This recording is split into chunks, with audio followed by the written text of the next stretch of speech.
dopje van de tandpasta lag er bij jou steeds naast.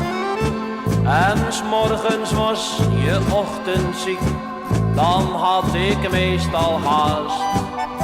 Soms huilde je, dan dacht ik, God, dat's echt weer iets voor haar.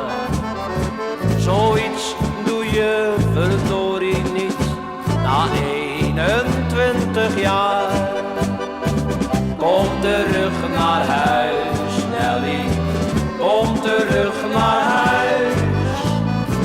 Kom terug naar huis, Nelly, kom terug naar huis. 2 weken zijn alweer voorbij, ik kwam iets later thuis. Je had wat kleren ingepakt, het was wat stil in huis. Ik dacht dat ik alleen kon zijn en kwam niet in paniek. Maar Nelly meid, nou ben